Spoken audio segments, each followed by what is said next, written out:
تو یہ تسبیح اپنا ورد بنا لیں آپ، 34 بار اللہ اکبر، 33 بار الحمدللہ، 33 بار سبحان اللہ، ہر نماز کے بعد تو پڑھتے ہی پڑھتے ہیں نا، لیکن آپ کو اگر آپ کر سکیں تو اللہ اکبر، الحمدللہ، سبحان اللہ یہ کثرت سے پڑھیں، اور اس کے علاوہ آپ استغفار کثرت سے پڑھیں، آپ درود شریف کثرت سے پڑھیں، آپ جو ذکر ہے اللہ کا، اللہ کے پیارے پیارے نام ہیں، ان پیارے ناموں کا ذکر کریں کثرت سے، تو یہ آپ کی قبر میں تاریکی نہیں ہونے دیتا۔ اور پھر رسول خدا نے فرمایا کہ جس نے اپنے والدین کی ہر جمعہ زیارت کی یا ایک کی زیارت کی تو اللہ تعالیٰ اس کی مغفرت کر دیتا ہے۔ صلہ رحمی قبر میں روشنی کا باعث بنتی ہے۔ والدین کی قبروں پر ضرور جایا کریں اور جا کر وہاں کچھ اعمال ایسے کیا کریں کہ آپ کے والدین، کہتے ہیں والدین کو یہ حق حاصل ہے کہ وہ کچھ اولادیں ایسی ہوں گی کہ ان کے والدین جب مر جاتے ہیں تو اس کے بعد بھی وہ ان کو آق کرنے کا حق رکھتے ہیں، اور کچھ اولادیں ایسی ہوں گی کہ جو دنیا میں نافرمان، لیکن بعد میں ان کو جب اپنے کیے پر پچھتاوا ہوا، انہوں نے اپنے والدین کے لیے نیکیاں کی، صدقہ کیا، خیرات کیا، نمازیں پڑھیں، نوافل ادا کیے، قرآن پاک کی تلاوت کی، تو ان کے والدین ان سے راضی اور خوش ہو جائیں گے۔ کہتے ہیں کہ ایک بار رسول خدا صلی اللہ علیہ وسلم نے دیکھا کہ ایک جوان ہے جس پر نزاع کا عالم طاری ہے اور اس کا سانس نہیں نکل رہا، تو رسول خدا نے فرمایا کہ تم پڑھو لا الہ الا اللہ۔ اب جب کہا لا الہ الا اللہ تو وہ جو جوان تھا، وہ جو لڑکا تھا، وہ پڑھ نہیں پا رہا تھا، تو رسول خدا نے فرمایا کہ اس کی ماں کو بلاؤ۔ جب ماں کو بلایا گیا تو رسول خدا نے فرمایا کیا تم اس سے ناراض تو نہیں ہو؟ تو اس نے کہا ہم تو 6 سال ہو گئے ہم نے آپس میں بات بھی نہیں کی۔ تو رسول خدا نے فرمایا تم اس کو معاف کرو، جب تک تم معاف نہیں کرو گی تب تک اللہ اس سے راضی نہیں ہوگا، اور نہ ہی یہ کلمہ پڑھنے کا حقدار ہوگا، اور نہ اس کی زبان پر کلمہ طیبہ کا ورد جاری ہوگا۔ آپ دیکھیں کہ والدین کس قدر اہمیت کے حامل ہیں کہ اگر وہ ناراض ہیں تو اللہ آپ سے ناراض ہے، اگر وہ آپ سے خوش ہے تو اللہ آپ سے خوش ہے، اللہ اور اس کا رسول آپ سے خوش ہے۔ اور آج اپنے جن کے والدین حیات ہیں، میں دعا کرتی ہوں کہ پروردگار عالم انہیں صحت و سلامتی، عمر خضر عطا فرمائے، اور جن کے والدین اس دنیا سے چلے گئے ہیں یا جن کے پیارے اس دنیا سے چلے گئے ہیں، آج کی شب ان پیاروں کو دعا میں یاد کرنے کا وقت ہے۔ یاد رکھیے شب جمعہ ایک دن مخصوص کر لینا آپ، ایک دن اگر ہم جمعرات کو کچھ اس میں ہو سکتا ہے کہ اختلاف کریں کہ ہم صرف جمعرات کو ہی کیوں، آپ ہر روز ان کے لیے دعا کریں، آپ ہر روز ان کے لیے مغفرت والدین کی نماز پڑھیں، آپ ہر روز ان کے لیے صدقہ کریں، یہ تو بہت ہی اچھی بات ہے۔ لیکن اگر جو لوگ نہیں کرتے، جو بھولے ہوئے ہیں، جو بھٹکے ہوئے ہیں اپنے راہ سے، وہ کم سے کم آج کے دن تو آج ایک دن ایک پل تو ایسا مخصوص کر لیں کہ جس میں وہ اپنے پیاروں کو یاد کریں۔ آج جن کی وجہ سے وہ ہیں، جن کی وجہ سے ان کی شان و شوکت ہے، جن کی وجہ سے ان کا حسب نسب ہے، آج آپ ان کو کچھ نہ کچھ ضرور تحفے میں دیں۔ ہر شب جمعہ اپنے پیاروں کو ضرور تحفے میں دیں، ضرور تحفے تحائف پیش کریں، چاہے وہ آپ سورہ فاتحہ پڑھ کے کریں، چاہے وہ آپ سورہ اخلاص پڑھ کے کریں، چاہے وہ آپ غریبوں کو کھانا کھلا کر کریں، لیکن کریں ضرور۔ اور اس کے علاوہ میں آج آپ کو ایک عمل ایسا بتاؤں گی کہ وہ عمل کرنے سے آپ جب اپنے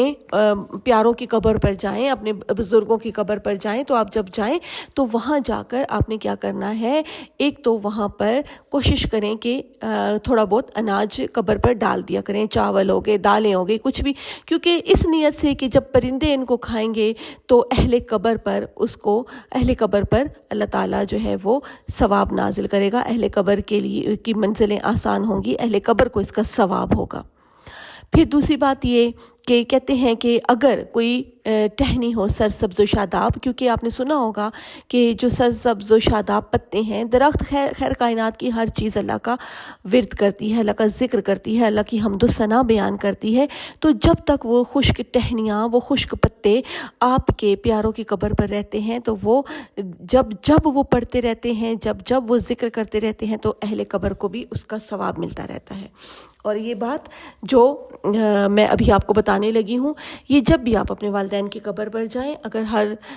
جمعے کو جاتے ہیں یا ہر شب جمعہ کو جاتے ہیں یا جب بھی جاتے ہیں، تو آپ جا کر ایسے کریں کہ اپنا ہاتھ قبر پر رکھیں۔ قبر پر رکھنے کے بعد آپ نے کیا کرنا ہے کہ آپ نے اول و آخر درود شریف پڑھنا ہے۔ کوئی عبادت درود شریف کے بغیر مکمل نہیں ہو سکتی۔ درود شریف پڑھنے کے بعد آپ نے 7 بار سورہ قدر پڑھنی ہے، اِنَّا أَنزَلْنَاهُ فِي لَيْلَةِ الْقَدْرِ، یہ والی سورت پڑھنی ہے آپ نے 7 بار۔ آپ یہ یقین کریں کہ علامہ صاحب نے فرمایا تھا کہ جب آپ یہ عمل کرتے ہیں اور جب تک آپ کے ہاتھوں کے نشان اس قبر پر موجود رہتے ہیں، تب تک اللہ تعالیٰ مسلسل اس قبر پہ نور نازل کرتا رہتا ہے، نورانیت بھیجتا رہتا ہے۔ پروردگار عالم مسلسل اس جو اہل قبر ہے اس کی قبر کی تاریکیوں کو دور کر کے اجالوں میں بدل دیتا ہے۔ اور پھر ایک اور جو عمل ہے وہ یہ کہ اگر آپ قبرستان جاتے ہیں، اور ضرور جائیں اپنے پیاروں کو تحفے دینے کے لیے، خاص طور پر کیونکہ قبرستان میں جب آپ جاؤ گے تو آپ کو یہ بھی ہوگا اندازہ کہ آپ کا مکان بھی ادھر ہی ہے۔ آپ کو عبرتناکی کا احساس ہوگا، آپ کو پتہ چلے گا کہ دنیا کتنی فانی ہے۔ آج ہم اوپر ہیں زمین پر تو کل نیچے ہیں۔ یہ دنیا بہت جلد ختم ہو جائے گی، اور ہر انسان کی سانسیں جو بس اس مالک نے لکھ دی ہیں وہ وہی جانتا ہے۔ تو جتنی مہلت آپ کے پاس ہے آپ جائیں، جو چلے گئے ہیں ان کو اپنی دعاؤں میں یاد رکھیں۔ آج آپ کسی کو دعا میں یاد رکھیں گے تو اللہ آپ کو اس کا اجر بھی عطا فرمائے گا اور آپ کو بھی یاد رکھا جائے گا۔ کلمہ طیبہ پڑھیں، قبرستان میں جا کر کلمہ طیبہ پڑھیں، مرحومین کو ہدیہ کریں، تو کہتے ہیں کہ 4000 نور داخل کرے گا اللہ تعالیٰ اس قبر میں، اور 4000 درجات بلند کرے گا اہل قبر کی۔ پروردگار عالم سے دعا ہے کہ میرے مالک، میرے خالق، تو ارض و سماوات کا مالک ہے، تو کن فیکن کا مالک ہے، تو کن کہتا ہے تو فیکن ہو جاتا ہے۔ تو نے خود کہا ہے کہ مجھ سے دعا مانگو۔ پروردگار آج ہم ہاتھ پھیلا کر دعا کرتے ہیں، آج ہم جھولیاں پھیلا کر دعا کرتے ہیں کہ پروردگار عالم ہمارے جو پیارے، ہمارے جو عزیز، ہمارے جو بزرگ اس دنیا سے چلے گئے، اور جن میری یوٹیوب فیملی کا حصہ ہیں، اور جو یہ ویڈیو سن رہا ہے، دیکھ رہا ہے، ان سب کے مرحومین سمیت، اور جن کے لیے کوئی دعا کرنے والا نہیں، ان سب سمیت یا اللہ سب کی قبروں کو روشن کرنا، سب کی قبروں کو جنت کے باغوں میں سے ایک باغ بنا دینا۔ یا اللہ اپنے عاجز اور بے بس بندوں پر میرے مالک نرمی والے معاملات کرنا، اپنے فضل سے بخش دینا، اپنے کرم سے بخش دینا میرے مالک، اور ہم سب کا خاتمہ بالایمان کرنا۔ آمین ثم آمین۔